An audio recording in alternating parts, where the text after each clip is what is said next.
Jamás imaginé que un simple pastel de cumpleaños sería el detonante que me abriría los ojos ante la verdadera naturaleza de alguien a quien yo, ingenuamente, había acogido como familia. Me encontraba sentada en la cocina de mi casa, ese rincón cálido, donde cada mañana tomo mi infusión de manzanilla, mientras repaso el calendario repleto de anotaciones, revisiones médicas, aniversarios de mis nietos, fechas que dan sentido a mis días. La luz tenue de la mañana atravesaba las cortinas de lino y se deslizaba sobre el mantel bordado a mano que heredé de mi madre hace más de medio siglo. Mis manos firmes y gastadas por los años sostenían la taza con la serenidad de quien ha vivido demasiado para temer cualquier tormenta. Al otro lado de la mesa mi nuera Emma permanecía de pie congelada. «Le he dado tu pastel especial a tu madre», solté como quien menciona la previsión del tiempo. El chasquido seco de la porcelana, al quebrarse, rompió el silencio. Aquella tacita que Emma solía exhibir en sus redes sociales como símbolo de su refinado gusto, rodó por el suelo dejando tras de sí un reguero de té negro, con aroma a traición. Por primera vez desde que entró en mi vida vi pánico auténtico en sus ojos. Unos ojos que hasta entonces me habían mirado con una ternura impostada cada domingo. Emma siempre supo interpretar su papel extremadamente servicial, pendiente de mis pastillas, casualmente interesada en mis finanzas. Pero yo, que sobreviví a una guerra, a la soledad de la viudez y a la testarudez de un hijo que nunca supo escuchar, no iba a dejarme arrastrar al abismo por un pastelito envenenado bajo la máscara del cariño. Mientras ella temblaba y balbuceaba palabras que no llegaban a formarse del todo, me vino a la mente una frase que mi abuela solía repetir como un conjuro. Los lobos siempre encuentran una piel de cordero antes de saltar la valla. Pues bien, Emma no era una excepción. Su disfraz se había resquebrajado y bajo la piel de nuera ejemplar se escondía la codicia. No la escuchaba. En realidad, mi mente ya estaba en otro lugar repasando todos los indicios que había ignorado. Entonces, sin pensarlo, llevé la mano al relicario que cuelga de mi cuello, donde guardo un mechón del cabello de mi madre y una miniatura antigua de mi hijo. Ese relicario siempre ha sido mi refugio, un recordatorio de las raíces y la fuerza. Lo toqué con decisión como si pulsara un interruptor. Fue ahí, en ese gesto silencioso, donde lo tuve claro no iba a permitir que me trataran como una anciana indefensa. ¿De verdad pensaban que iba a aceptar su veneno con una sonrisa hipócrita? Mientras Emma se agachaba a recoger los restos de su valiosa taza rota, yo me puse de pie con tranquilidad. Puse agua a hervir, porque aún me quedaba mucho té por tomar. Y esta vez no lo compartiría con ella. Me observé en el reflejo opaco de la tetera de acero, y por primera vez en mucho tiempo, no vi a una anciana resignada, sino a una mujer firme, con los ojos llenos de decisión. En estos 72 años he aprendido que el silencio no es noble, es cómplice. Es el alimento favorito de los traidores. Y fue en esa cocina que olía a menta fresca y té recién hecho, donde comprendí que la venganza no siempre se sirve fría. A veces se sirve con elegancia, paciencia y una buena dosis de dignidad. Una frase precisa en el momento justo puede hacer tambalear castillos enteros construidos sobre mentiras. Hoy le ofrecí a Emma una cucharadita de su propio veneno. Y creedme, esto no ha hecho más que comenzar. Hace apenas un día pensaba que mi vida era un adorno bonito, un regalo que otros envolvían a su gusto. La celebración de mi segundo cumpleaños en el salón de casa parecía sacada de una revista de decoración. Globos rosa y plateados flotaban como promesas vacías en el techo. El mantel blanco de encaje ese que solo uso en contadas ocasiones caía con precisión milimétrica sobre la mesa. Mi familia estaba allí, sí. Al menos sus cuerpos. Samuel, mi hijo, en el sofá inmóvil frente al móvil. Los nietos jugaban con sus coronitas de papel como si todo fuera una fiesta sin preguntas. Emma, mi nuera, paseaba como la reina del lugar, con esa sonrisa de vitrina sirviendo bocaditos y sacando fotos para subirlas con filtros. Siempre pensé que la familia era el único refugio que no se derrumba con la tormenta. ¿Qué puede ser más importante que eso después de perder a mi marido tan joven? Dediqué cada segundo, cada céntimo y cada llanto al levantar este rincón llamado hogar. Fui de esas mujeres que siempre tenían un caldo al fuego, una vela encendida por si alguien quería rezar y una manta tejida esperando alguna visita que nunca se avisaba. Amo esos instantes en los que aún con el cielo oscuro me levanto, antes que el sol enciendo la tetera y me acomodo en mi sillón favorito. Desde ahí veo cómo despierta el mundo, mientras acaricio el relicario que cuelga sobre mi pecho. Respiro hondo en silencio y repaso en mi cabeza la coreografía del día: regar mis plantas, ordenar los frascos de especias, con sus etiquetas escritas con la caligrafía que me enseñó la abuela: orégano, manzanilla, laurel. Y planificar con mimo qué cocinaré para mis nietos. Ayer fue uno de esos días que prometían perfección. La sala rebosaba recuerdos enmarcados: mi boda, el primer uniforme escolar de Samuel, mis manos sosteniendo a cada nuevo nieto. Cada fotografía era un testimonio silencioso de las renuncias, de los años entregados con fe ciega, creyendo que todo, absolutamente todo, había merecido la pena. Emma insistió en preparar el pastel con sus propias manos, a pesar de que siempre he preferido encargarlo en la pastelería de Doña Pina. Me aseguró que quería hacerlo con cariño. Incluso trajo ingredientes especiales como si fuese una ofrenda. Mientras tanto, yo me concentraba en colocar flores frescas en los jarrones y estirar el mantel hasta que no quedara una sola arruga. Soy así meticulosa, cuidadosa, empeñada en que todo salga bien. Ver a mis nietos devorar sus trozos de pastel entre carcajadas chispeantes y mejillas manchadas de crema me hizo creer por un instante que había hecho lo correcto. Me decía a mí misma: mira lo que has construido, mujer. ¿Cómo no vas a sentirte afortunada? Pero justo en medio de ese alboroto de velitas, canciones desafinadas y aplausos desordenados, noté algo en la mirada de Emma. Una intensidad fría calculadora que no encajaba con la escena. Yo, absorta entre globos de colores y el perfume dulce de la vainilla, la ignoré. Hoy me estremece recordarlo. Ayer, mientras sujetaba la manita regordeta de mi nieta para que no tropezara, aún pensaba que la familia era un refugio, que Emma era mi compañera de vida, alguien que cuidaba de mí, no que calculaba mi caída.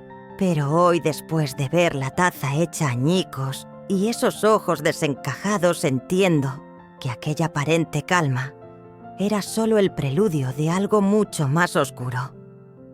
Emma se ofreció a cederme el pastel de cumpleaños como si se tratara de una muestra de amor. Le sonreí con cortesía, aunque por dentro sentí una punzada que no supe nombrar.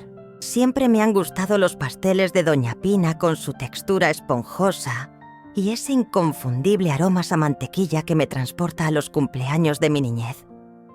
Pero Emma insistió tanto, con tanta energía, que terminé por ceder.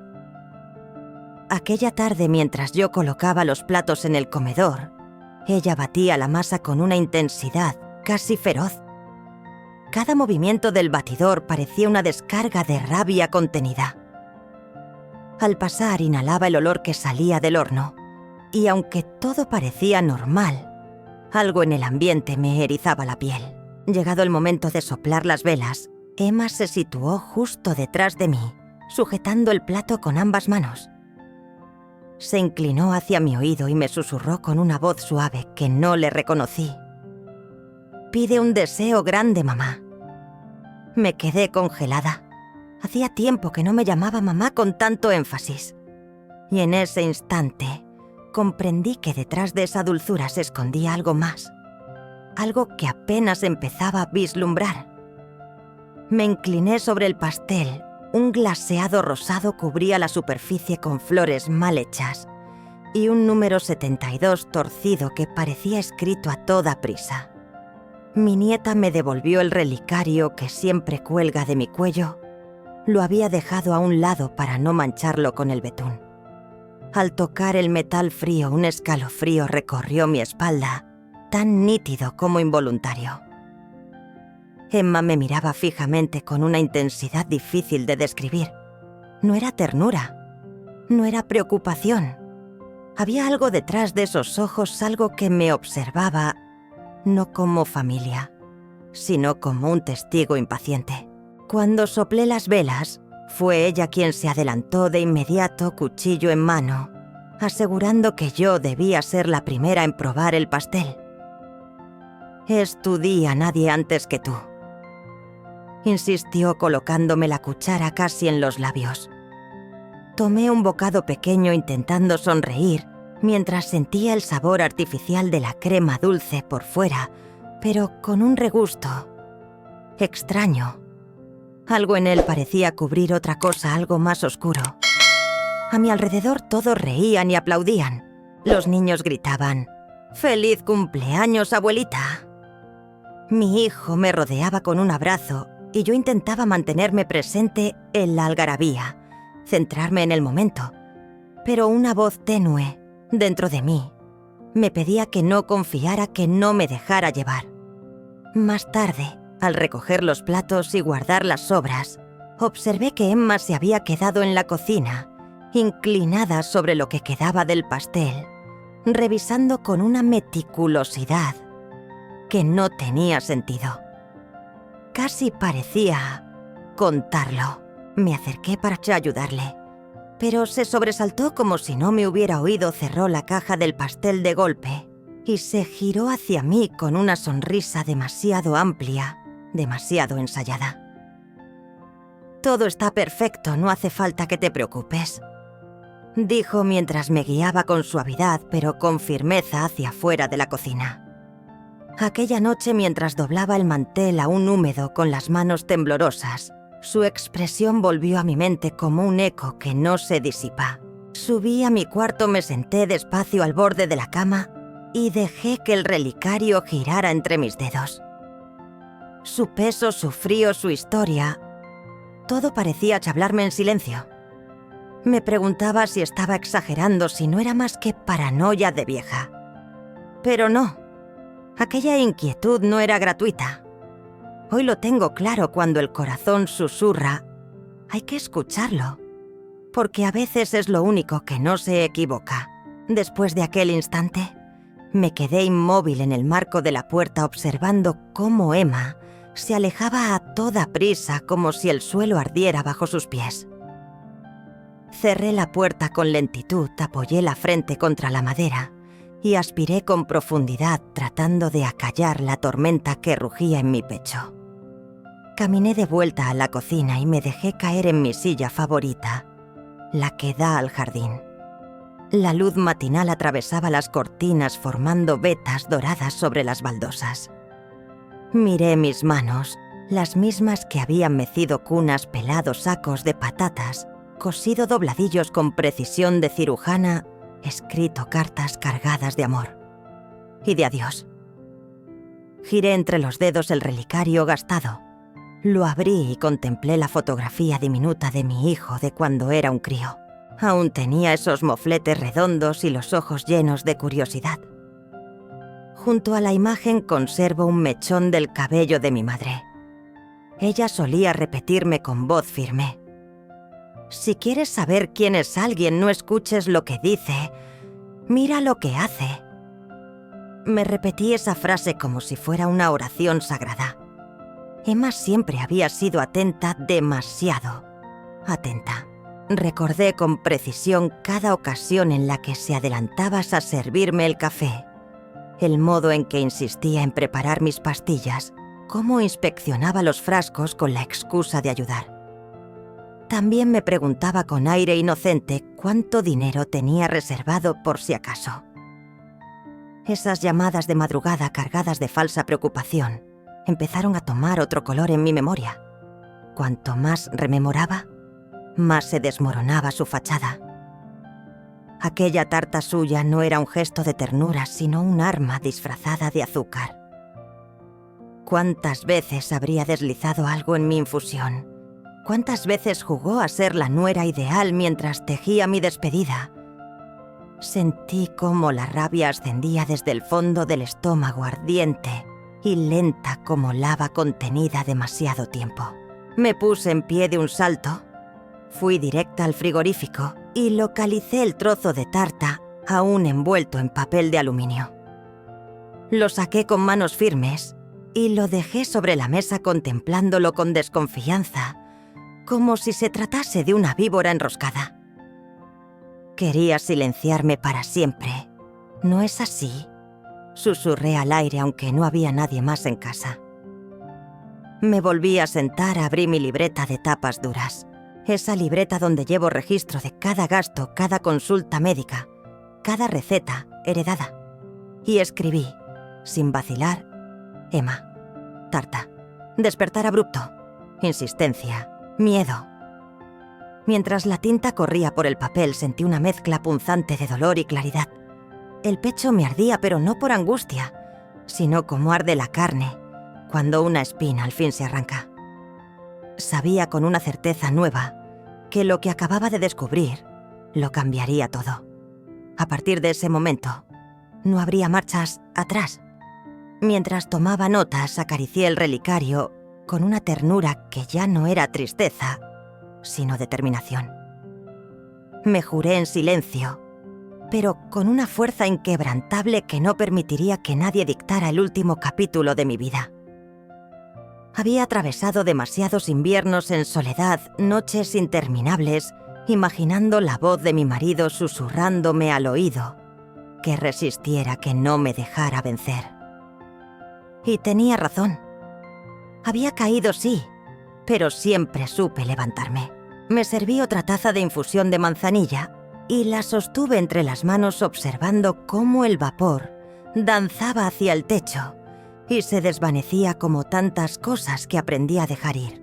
Y fue justo entonces cuando lo sentí, un cambio sutil, pero definitivo. Aquella versión de mí, la dócil, la que bajaba la mirada y aceptaba lo que venía, se había marchitado para siempre. En su lugar emergía una mujer distinta, templada por los años, por las heridas, por los silencios impuestos. Ya no estaba dispuesta a ceder ni a callar. No iba a consentir que mi relato fuese contado con tinta ajena. Lo que quedaba de mí, lo que renacía ahora, lucharía por escribir cada línea con su propia mano. Revisé mentalmente cada gesto, cada frase velada, cada mirada gélida de Emma. Y comprendí con escalofriante claridad lo que debía hacer. Yo, que tantas veces había preferido morderme la lengua para no causar tensiones, decidí romper ese hábito con precisión quirúrgica. Me incorporé con decisión a lisé el delantal en un acto reflejo que arrastraba desde joven, como si alisar la tela fuera alisar también las emociones, y avancé hacia la cocina. El pitido agudo de la tetera rompía el silencio de la casa. Antes me resultaba un sonido apaciguador, casi maternal. Ahora me retumbaba como una trompeta de batalla. Mi mirada se posó en el pastel que reposaba sobre la mesa. Me acerqué con cautela. Con una cucharilla tomé un poco del glaseado y lo acerqué a la nariz. Un aroma extraño, sutil, pero inconfundible, con una nota metálica, me erizó hasta el alma. Sentí un estremecimiento recorriéndome la espalda, pero no era miedo. Era lucidez. Era rabia lúcida. Pensé en mis nietos, en la manera en que Emma los atrapaba con golosinas y falsas promesas. Pensé en Samuel, mi hijo, tan ocupado, tan voluntariamente ciego. y me vi a mí misma relegada al rincón más cómodo para los demás, tragándome palabras y tragándome vida.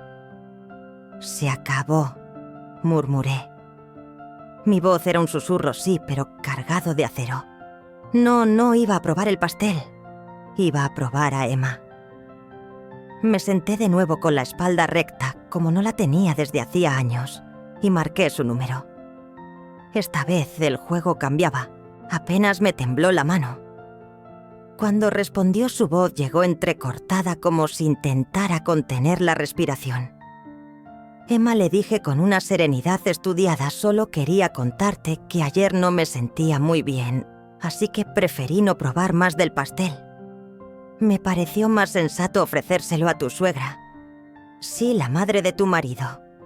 ¿La recuerdas, esa mujer a la que dices adorar?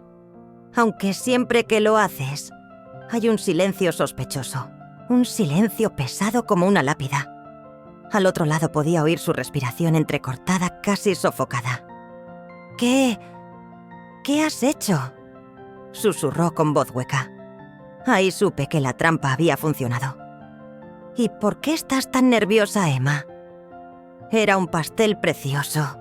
Estoy segura de que tu querida suegra lo habrá disfrutado», respondí con un tono dulzón que rozaba la ternura, aunque mis palabras eran afiladas como cuchillas. De pronto un golpe seco, como si se le hubiera resbalado el teléfono de las manos. Unos instantes después, volvió a García a agarrarlo. No podías hacer eso», gritó con desesperación, «pero ya no podías afectarme». Me recliné en la silla, crucé las piernas y sentí el colgante frío rozarme el esternón. «Te noto muy agitada, cariño». «¿A qué se deberá?», le pregunté, con suavidad, girando entre los dedos el anillo de bodas que aún llevo, aunque mi esposo ya no esté. Emma balbuceaba atrapada en su maraña de mentiras. Yo, en cambio, sentí una paz absoluta, como el silencio que queda tras una tormenta devastadora. Colgué con cuidado. Cogí mi libreta y anoté con pulso firme: reacción confirmada. Próximo paso: ejecutar. Mientras el té comenzaba a hervir, comprendí con absoluta claridad que mi silencio no me había protegido. Al contrario, había sido el alimento de los monstruos. Hoy, por primera vez en años, decidí que no sería la abuela complaciente que esperan ver. Hoy soy la mujer que va a luchar por lo que le queda de vida. Colgué el teléfono y me quedé mirando fijamente la pared. Sentí cómo mi corazón latía lento pero firme como un tambor sagrado, marcando el inicio de una danza inevitable. Me incorporé con calma, tomé el relicario y lo apreté contra el pecho. Y sonreí. «Vamos, vieja, aún no has dicho tu última palabra». Me susurré al oído, más para mantenerme en pie que por convicción real, mientras me dirigía al aparador donde guardaba la libreta de contactos. Abrí el cajón con manos que temblaban, pero no de miedo. Ahí estaba intacta, la lista escrita con mi letra vacilante, pero aún reconocible. Entre los nombres uno brillaba con una fuerza especial: Marta, mi amiga de toda la vida, enfermera jubilada, la misma que me enseñó a distinguir el romero del tomillo en los paseos por el campo y a leer entre líneas los prospectos de los medicamentos cuando nadie más se molestaba. Marqué su número. Sonó 2 veces y respondió con su tono de siempre rasposo y burlón: «¿A quién se le acaba el mundo?». «Hoy». Me hizo sonreír incluso ahora. «Marta, necesito que vengas. Es urgente», dije sin rodeos, sin adornos. Silencio. Uno breve pero denso. «Estoy allí en 15 minutos», sentenció sin pedir más explicaciones. Mientras la esperaba, metí con cuidado el pastel en una bolsa hermética. Lo traté como una prueba de crimen, asegurándome de no tocarlo con las manos desnudas. Después doblé el mantel blanco con una precisión casi quirúrgica. No por estética, sino por necesidad. Necesitaba centrarme, aferrarme a algo mecánico, repetitivo. Como si ese gesto pudiera impedir que mi mente se rompiera en 1000 pedazos. Marta llegó puntual con su abrigo gris gastado, el mismo que siempre lleva al mercado. Y al abrir la puerta, bastó una sola mirada. Me sostuvo los ojos con los suyos serena. «¿Qué ha hecho ahora esa arpía?», susurró dejando su bolso sobre la mesa con un golpe seco. Le conté todo. El pastel, la pregunta envenenada de Emma, la llamada de la mañana, las piezas encajando con crueldad matemática. Marta no interrumpía. Solo escuchaba mientras sus dedos jugaban con el relicario que yo tenía en las manos, como si adivinara mis recuerdos en la textura del metal. «Dame un trozo», dijo al final con voz grave. «Conozco a alguien que aún trabaja en el antiguo laboratorio de mi cuñado. Me debe un favor. Esto quedará entre nosotros». Le tendí la bolsa como quien entrega un secreto demasiado peligroso para quedarse en casa. Marta la guardó con extremo cuidado, como si dentro latiera un corazón aún caliente. «Será rápido», me aseguró. «Pero tú, mientras tanto, ni una palabra a Emma. No la enfrentes. Sonríe. Hazle creer que sigue ganando». La observé y por un instante volví a ser la niña que se reía a carcajadas con su mejor amiga en el recreo tramando alguna travesura inocente. Mientras Marta se alejaba, me incliné para abrazarla con fuerza, como si quisiera retener algo que ya sabía que se estaba yendo. Me susurró al oído con una voz cargada de verdades antiguas. «A veces el veneno no está en la comida, sino en el alma de quienes te la sirven». Me quedé allí sola con el té, enfriándose frente a mí, y el alma entumecida. Ese día comprendí que las traiciones verdaderas no se enfrentan con gritos ni escándalos. Se combaten con cabeza fría, papeles bien firmados y sobre todo con dignidad intacta. La mecha ya estaba encendida, y yo por primera vez en mucho tiempo no tenía miedo de que ardiera. Marta se había ido con su trozo de pastel, y yo permanecí sentada en mi cocina, percibiendo cómo cada rincón de la casa parecía contener la respiración conmigo. El silencio pesaba tanto que se podía cortar, no con un cuchillo, sino con un suspiro, mientras hacía girar lentamente mi anillo de bodas, ese que ya no significaba lo que un día significó. Pensé en quién más podía ayudarme a sostenerme. Y entonces se me vino a la cabeza Susan, mi compañera del grupo de oración.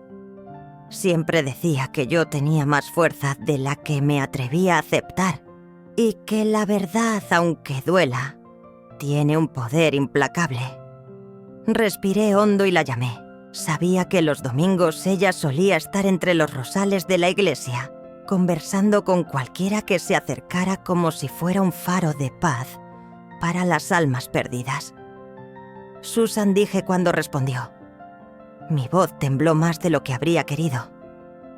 «Ay, mujer, qué alegría escucharte». «Todo bien», dijo con ese tono luminoso que envolvía como una manta cálida. «No, Susan.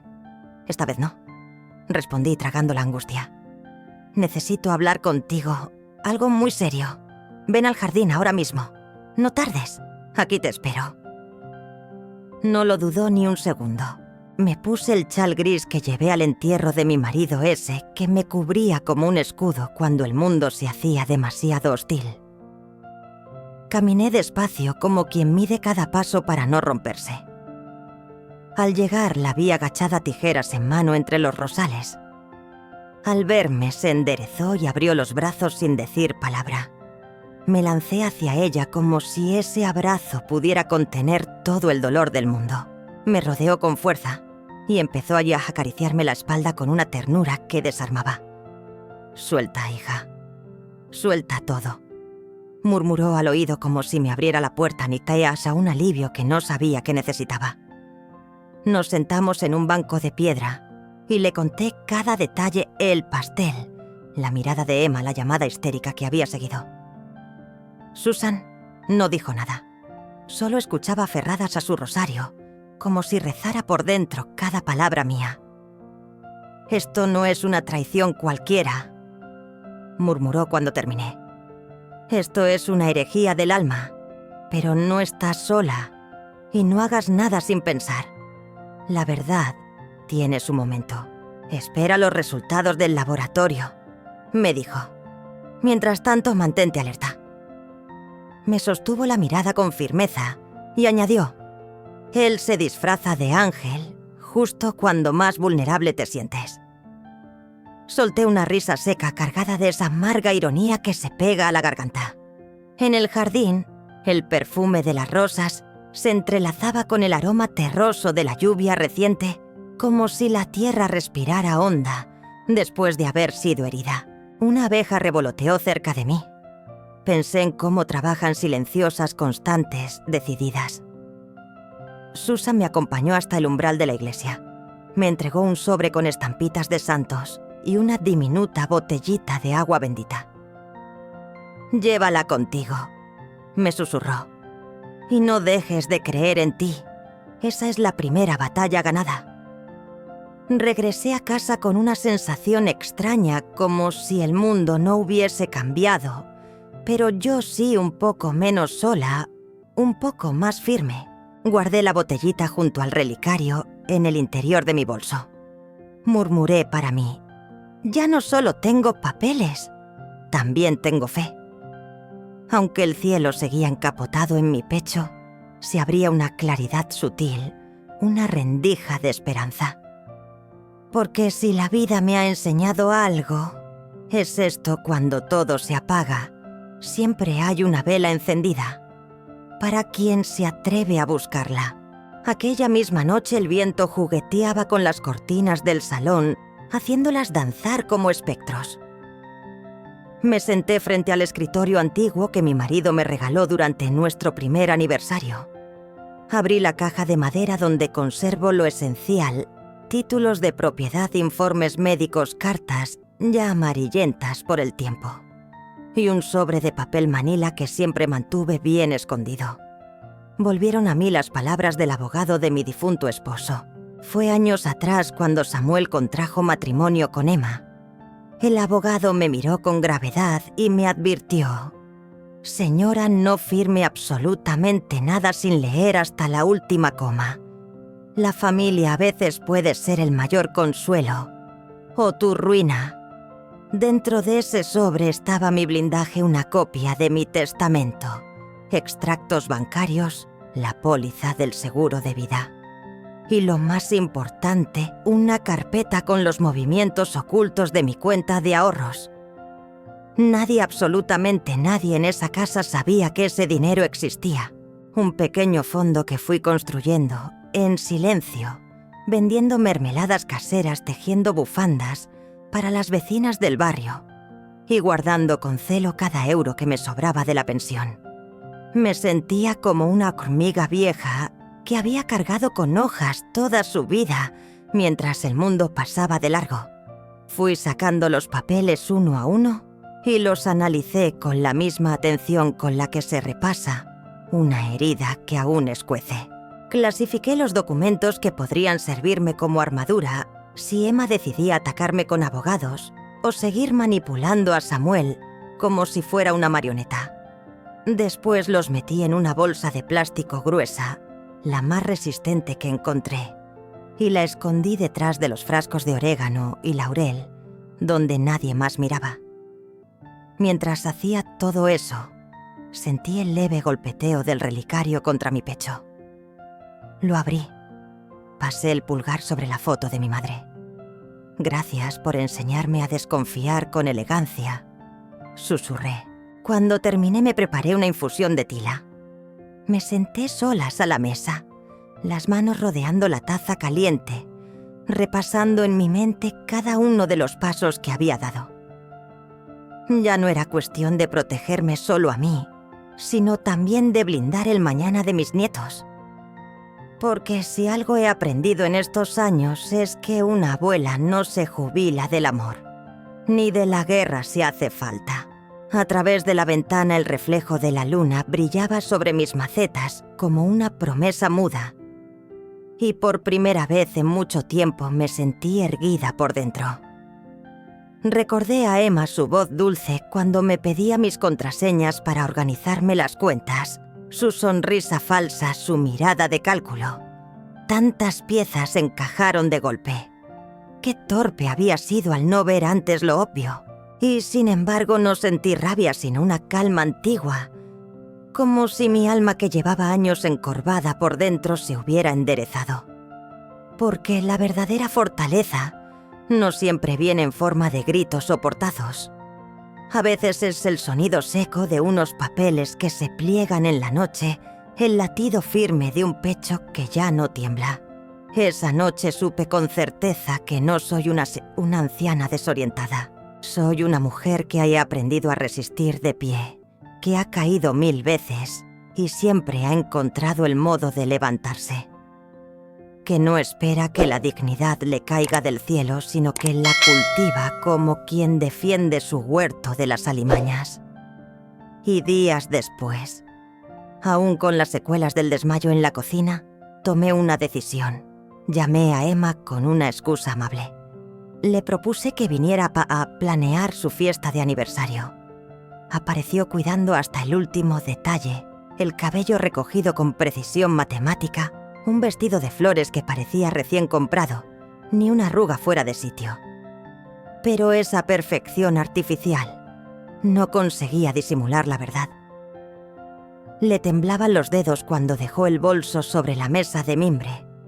La postura, aunque forzada cuasa la elegancia, revelaba una tensión contenida como si llevara horas sosteniéndose por dentro para no desmoronarse. Nos sentamos en el solarium.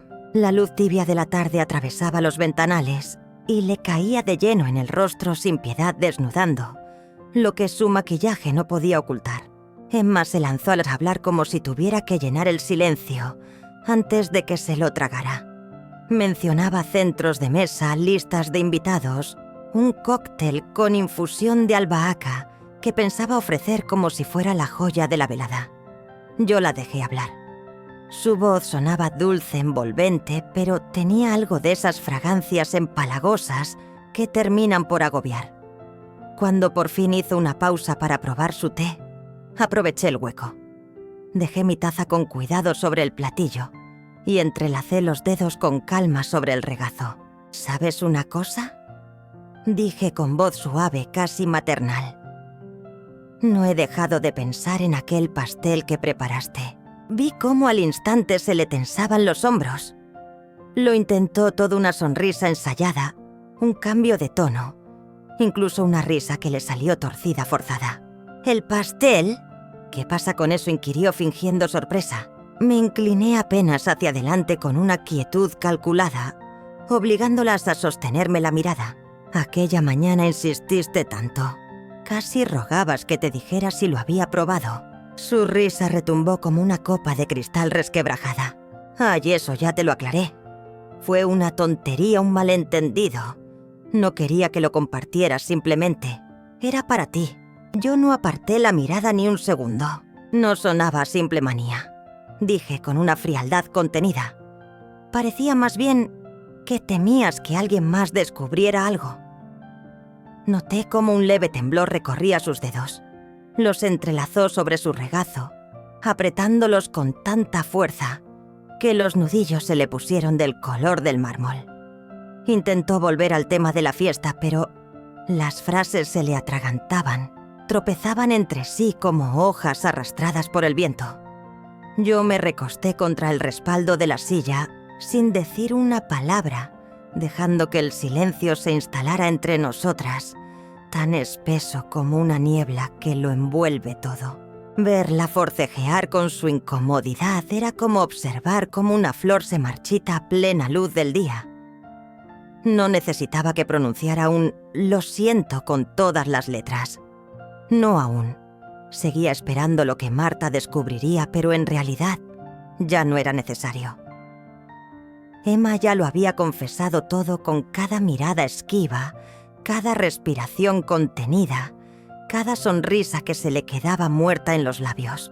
Cuando se levantó con torpeza y agarró su bolso con dedos temblorosos, comprendí que estaba derrumbándose por dentro, deshaciéndose sin remedio. Emma salió del solarium tambaleándose con el maquillaje corrido por lágrimas que no sentía y el pelo descompuesto como si hubiese atravesado una tormenta. Yo permanecí en mi sitio sin perder la calma, observándola alejarse mientras sostenía mi taza de té con ambas manos. Sabía exactamente lo que haría ella a continuación. La conozco demasiado bien, y no tardó ni 5 minutos en demostrarlo. Desde la cocina me llegó su voz entrecortada llamando por teléfono a Samuel con una teatralidad grotesca. «Cariño, ven ahora mismo. Tu madre ha perdido completamente el juicio», decía con ese tono afectado, inflando cada palabra, como si estuviera interpretando una escena de Culebrón. Me puse en pie sin apuro, recogí la carpeta con los documentos y regresé con serenidad a mi sitio. Me senté de nuevo el relicario frío sobre el pecho y escuché en silencio. «Dice que he intentado envenenarla. Está delirando. Está loca. Es un peligro», chillaba al auricular, subiendo el tono como quien quiere que le oigan desde el otro lado del mundo. No había pasado ni media hora cuando el portazo retumbó en toda la casa. Samuel irrumpió como un toro bravo, los ojos encendidos y el rostro encendido de rabia.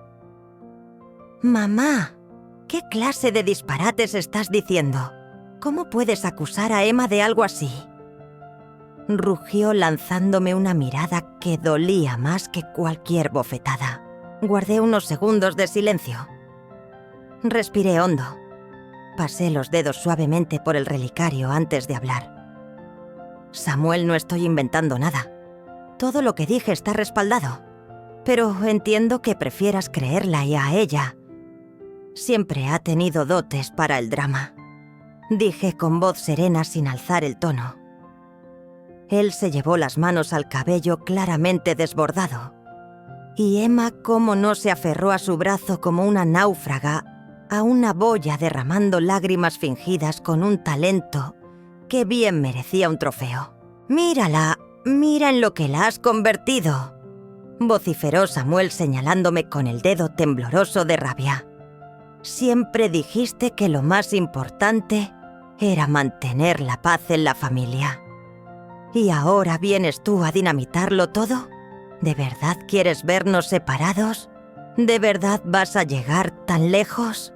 Algo se quebró dentro de mí al escucharle, porque aquel hombre que hablaba no era un extraño, era mi hijo. El mismo al que acuné durante sus noches febriles, al que canté, para que conciliara el sueño, al que limpié con ternura, una y otra vez.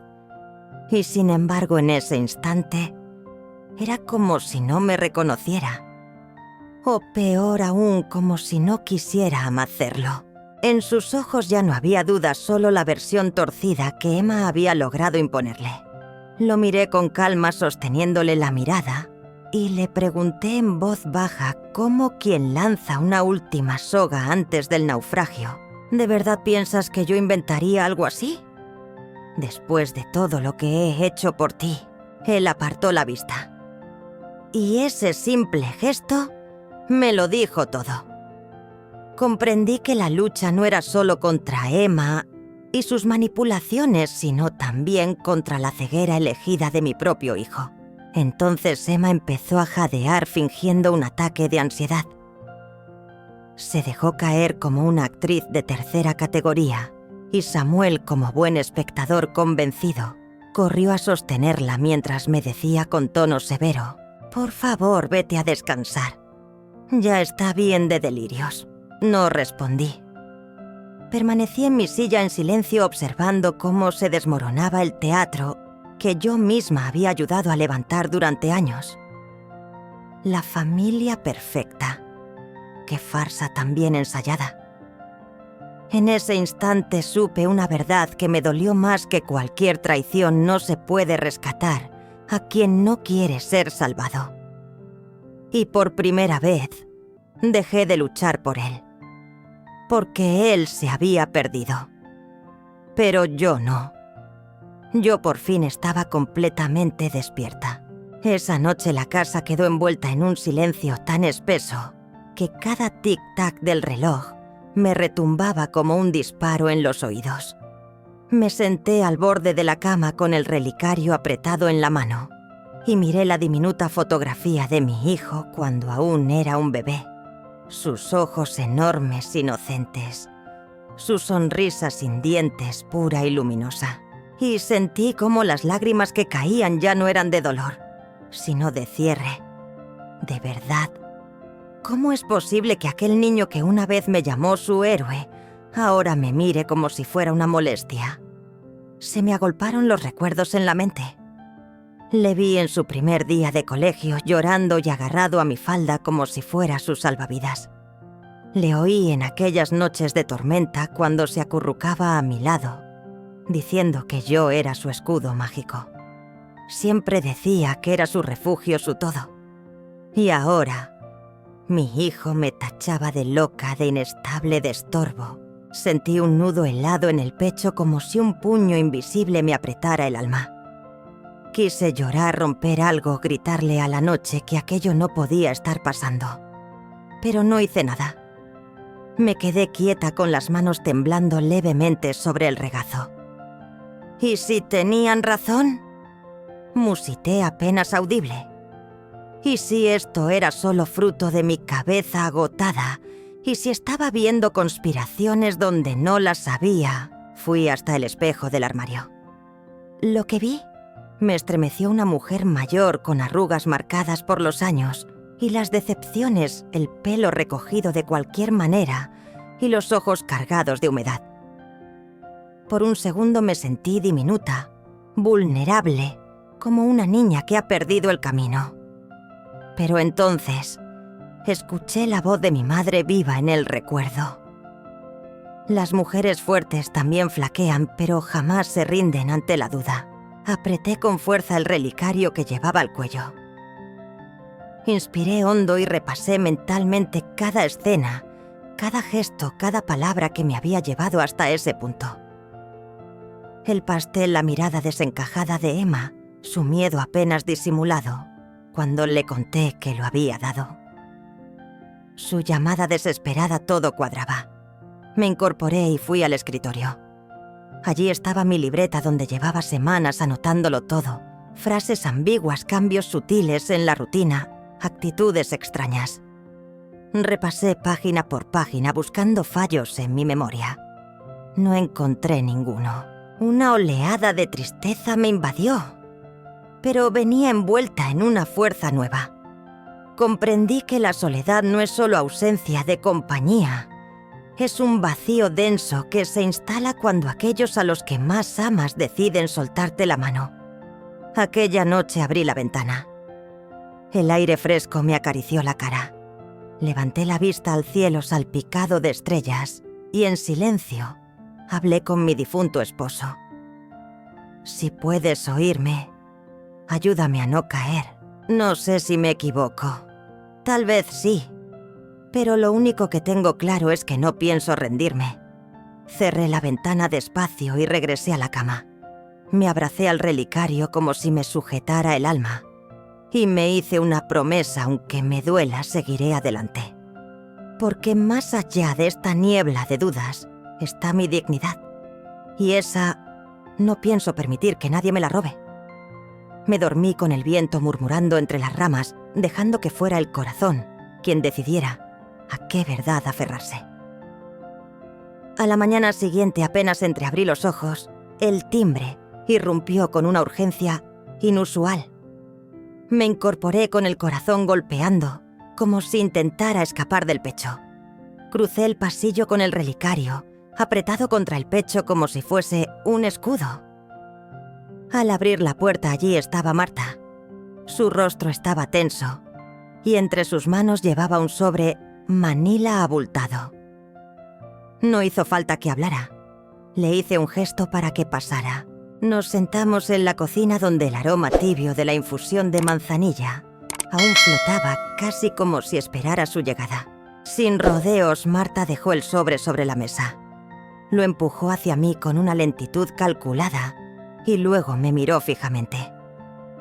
«Aquí lo tienes», dijo con un tono grave, casi ceremonial. No estabas imaginando cosas. Detectaron restos de sedantes y otras toxinas en el pastel. Sentí que el mundo se ladeaba.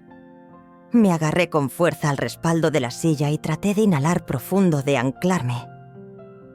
Durante unos segundos el silencio se hizo denso, como si el tiempo se hubiera detenido.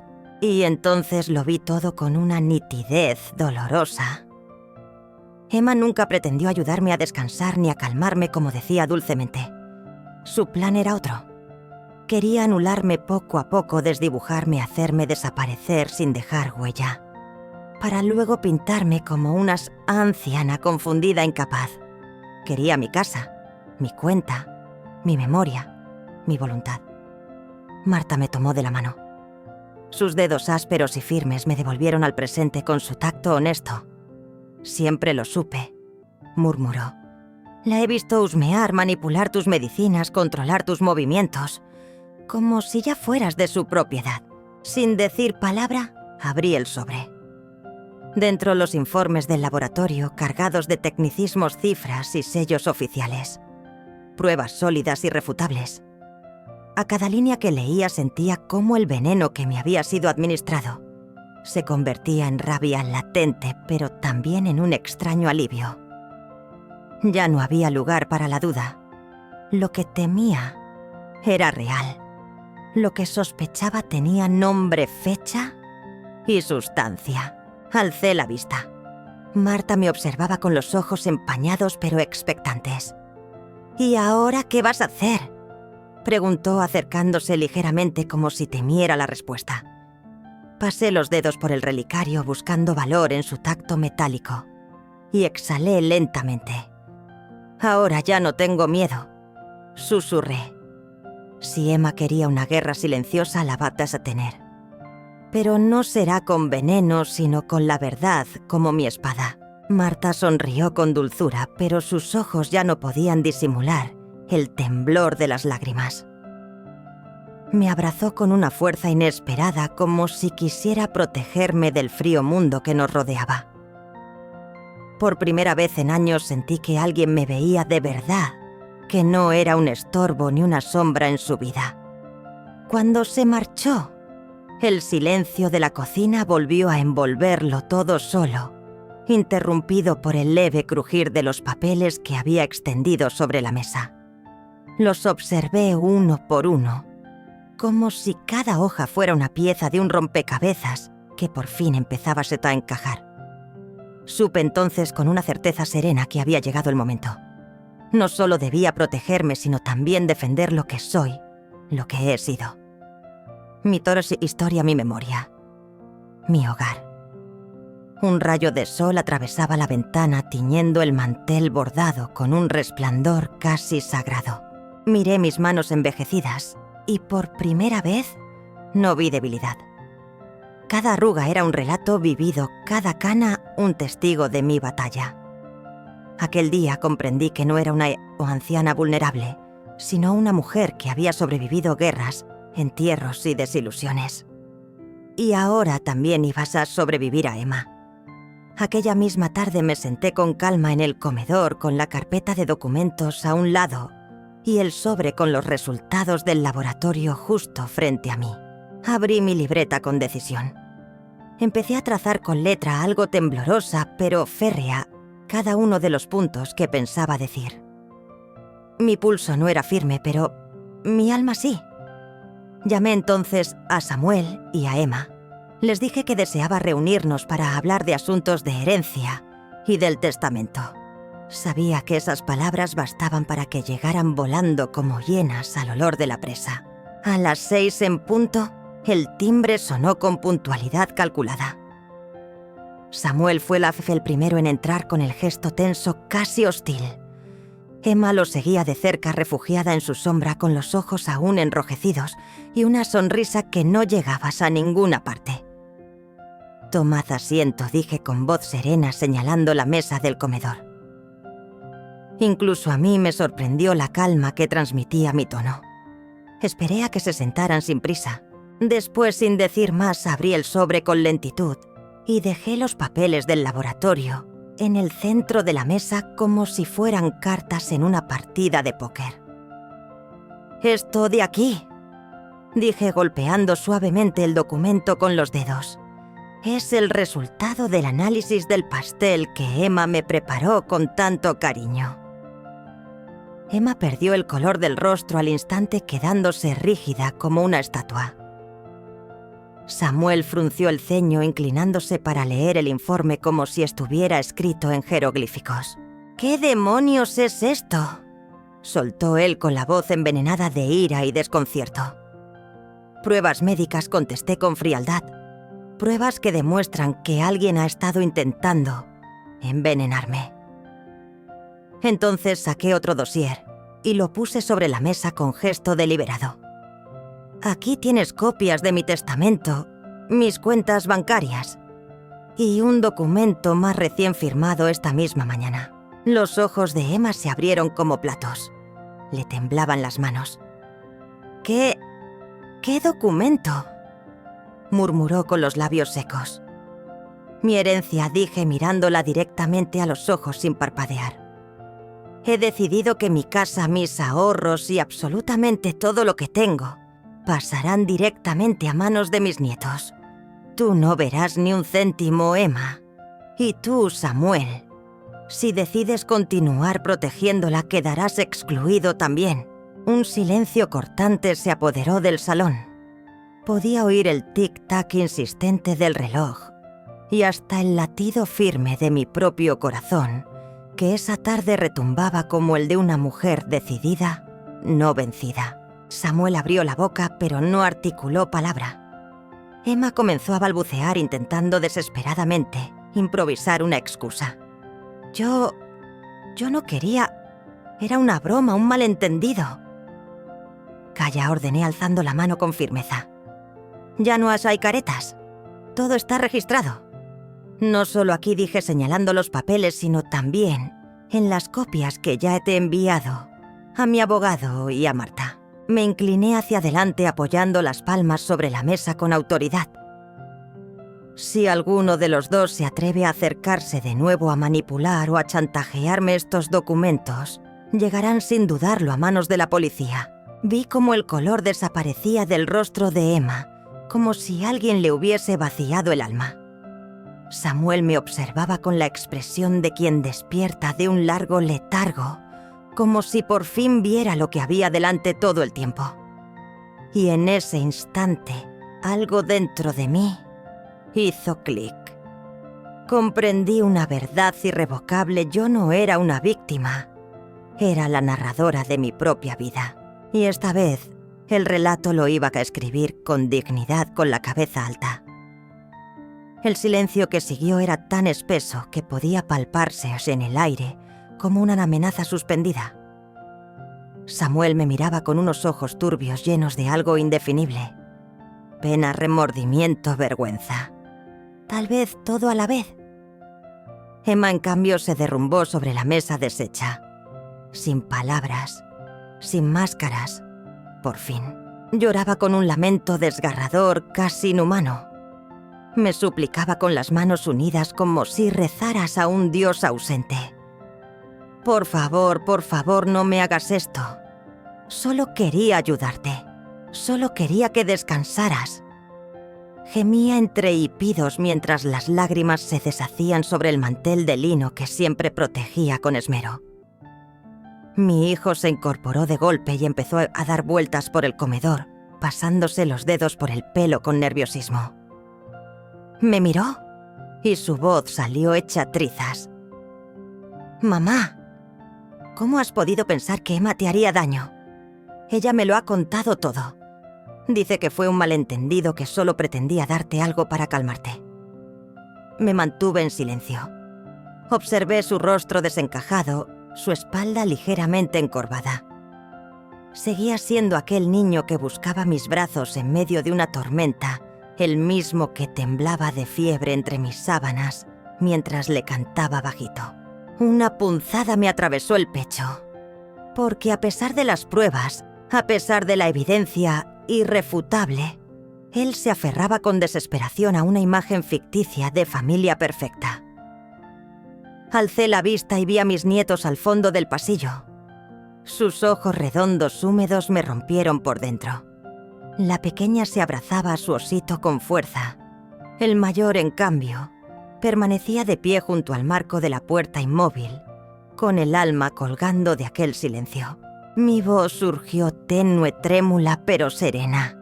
Samuel, no hago esto por rencor ni por venganza. Lo hago porque necesito protegerme y protegerlos a ellos. No quiero que crezcan creyendo que mentir, manipular o traicionar es algo normal. Emma seguía en el suelo balbuceando palabras rotas que ya no me interesaba descifrar. Sus lágrimas no me conmovían, porque quien traiciona con pleno conocimiento también elige afrontar las consecuencias. Samuel cayó de rodillas junto a ella, la abrazó con fuerza. Tenía los ojos inundados. Me miró, y por primera vez en mucho tiempo, reconocí en él al niño asustado que una vez crié. «Perdóname», susurró. «No supe protegerte. No supe ver. Perdóname». Un nudo me cerró la garganta. Me acerqué despacio. Apoyé la mano sobre su hombro y le dije: «Aún estás a tiempo de hacer lo correcto. Pero no conmigo. Contigo mismo». Después me giré hacia mis nietos. Les sonreí, aunque por dentro sentía que se me resquebrajaba el alma. «Todo van a estar bien, mis amores. La abuela está aquí», anuncié con los brazos abiertos. Los niños corrieron hacia mí como si huyeran del miedo, se aferraron a mi cintura con tal fuerza que sentí que más que abrazarme, me anclaban a la vida. Mientras acariciaba sus cabecitas con manos aún temblorosas, entendí por fin que aunque me habían arrebatado muchas cosas, lo esencial seguía conmigo, la verdad. Emma permanecía en el suelo aferrada a los documentos, como si al apretarlos pudiera borrar su contenido. Samuel, todavía de rodillas, me miraba con los ojos nublados, perdidos entre el remordimiento y la incredulidad. Inspiré profundamente. Sentí el peso cálido del relicario en mi pecho y supe que había llegado el momento. Mi último movimiento. «Antes de que sigáis llorando y gritando», anuncié con serenidad, clavando la mirada en ambos, «quiero mostraros algo». Caminé despacio hasta el rincón donde guardo mi escritorio de madera, testigo de tantas cartas sin respuesta. Abrí el cajón con una determinación nueva, casi ceremoniosa, y extraje un pequeño USB. Volví al comedor. Inserté el dispositivo en el puerto de la televisión y seleccioné el único archivo que contenía. La pantalla titiló unos segundos hasta llenarse con una imagen granulada en blanco y negro. Era la toma fija de la cámara de seguridad de mi cocina, esa que Marta me insistió en instalar hace años tras el robo en casa de los López. En la grabación, Emma aparecía inclinada sobre el pastel. Se la veía perfectamente mientras sacaba de su bolso un frasquito opaco, mirábase a su alrededor y vertía un líquido espeso sobre la mezcla. Sus movimientos eran rápidos, pero no lo suficiente como para burlar la lente. Parecía una ladrona atrapada por su propio reflejo. El silencio en la sala se volvió denso, como si el aire se hubiera transformado en plomo. Samuel se quedó petrificado con la boca entreabierta sin atreverse a parpadear. Emma soltó un lamento sordo y se tapó la cara con ambas manos, murmurando entre dientes: «No, eso no puede ser. Ahí tenéis la verdad», dije con una voz calma, firme, pero cargada de la rabia silenciosa que me había devorado durante años. «Esto no es una sospecha, no es un cuento ni una suposición. Es un hecho. Y esta vez no vais a poder esconderos».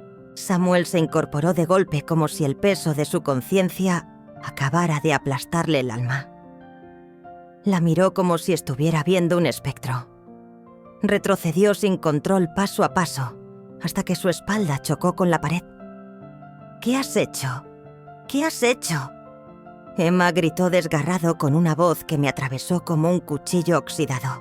Emma quiso acercarse balbuceando algo que sonaba a súplica, pero Samuel la rechazó con un gesto seco, casi repulsivo, como si su sola presencia le diera náuseas. Se cubrió el rostro con ambas manos y se vino abajo. Lloró con el pecho hundido, como si acabara de entender que todo lo que creía era una gran mentira cruel y premeditada. Entonces sonó el timbre. Me giré hacia la puerta con una serenidad que no reconocí como mía. Antes de aquel encuentro ya había hablado con la policía. Les conté todo con pelos y señales. Sabía que no tardarían en venir. Abrí la puerta. 2 agentes uniformados entraron con determinación. Me aparté en silencio y señalé hacia Emma, que seguía en el suelo deshecha. «Es ella», dije, y cada palabra pesaba como plomo en mi garganta. Uno de los oficiales se acercó sin titubeos. Emma empezó a gritar, pero lo que salió de su boca eran gritos rotos sin forma, engullidos por el llanto. Samuel no se movió, no alzó la voz, no intercedió, solo miraba el suelo completamente derrumbado. Vi cómo le colocaban las esposas, vi cómo se la llevaban. Su llanto desgarrador reverberó por todo el pasillo, pero para mí fue apenas un murmullo lejano, como el último trueno de una tormenta que ya ha pasado. Cerré la puerta con una lentitud casi ritual y apoyé la frente en la madera fría. No sabría decir si lo que sentí fue alivio o pena. Quizá ambas cosas, porque la verdad no siempre cura, pero a veces es la única forma de soltar el dolor. Cuando se la llevaron, la casa volvió al silencio como un huésped antiguo que no se ha ido del todo. Samuel se quedó inmóvil frente a la ventana mirando sin ver, los hombros vencidos, las manos muertas a los lados. Parecía un hombre derrotado por la vida, como si hubiera envejecido 2 décadas en una sola noche. Me acerqué despacio con el relicario helado presionando contra mi pecho, recordándome cada decisión que me trajo hasta este punto sin retorno. Samuel, murmuré rozándole el brazo con ternura. Él se volvió hacia mí. Sus ojos hinchados y rojizos estaban inundados de una tristeza tan profunda que sentí como algo dentro de mí se resquebrajaba.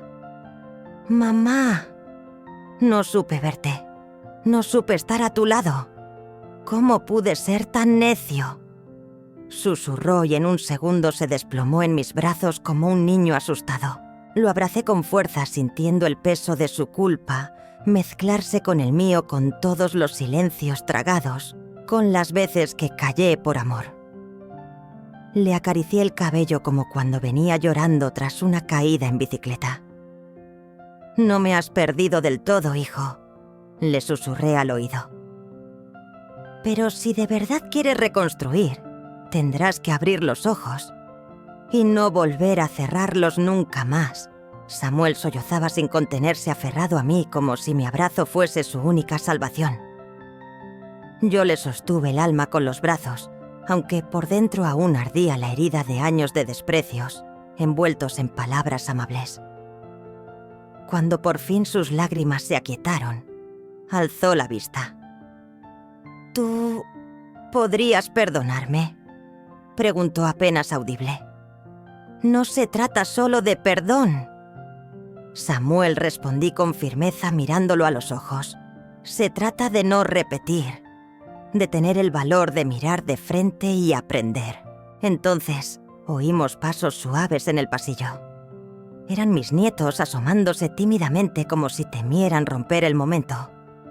Les hice una seña con la mano. Corrieron hacia nosotros y se fundieron en un abrazo con su padre y conmigo. Un pequeño círculo tembloroso de llanto, amor y redención. Y en ese abrazo roto y cálido sentí que aunque la familia se hubiese deshecho en 1000 fragmentos, aún había pedazos que podían salvarse si sabíamos recogerlos. Más tarde salimos al jardín. El aire fresco de la tarde nos acarició el rostro y el canto lejano de un mirlo rompió el silencio como un suspiro. Samuel se quedó sentado en el viejo banco de hierro mirando al cielo, con una expresión que no le conocía, como si buscara en las nubes una señal. Yo me acerqué al rosal que planté con mi marido hacía tantos años. Corté una rosa con las tijeras de podar despacio, como si cada pétalo pesara décadas, y se la ofrecí a Samuel. Él la tomó con ambas manos con una delicadeza que me conmovió. «Esto es un comienzo», le dije acariciándole la mejilla. Él asintió. Sus ojos seguían enrojecidos, pero en el fondo brillaba una chispa diminuta, sí, pero viva. Aquella noche, cuando por fin la casa enmudeció, me senté en mi sillón preferido, el relicario, entre las manos. Cerré los ojos y respiré hondo. Emma ya no estaba. Su sombra se había disipado. Y aunque la herida no había desaparecido dentro de mí, brotó algo inesperado, una calma nueva, una ligereza que creí olvidada. Porque entendí al fin que la dignidad no se suplica, no se negocia. La dignidad se defiende. Y yo acababa de recuperarla.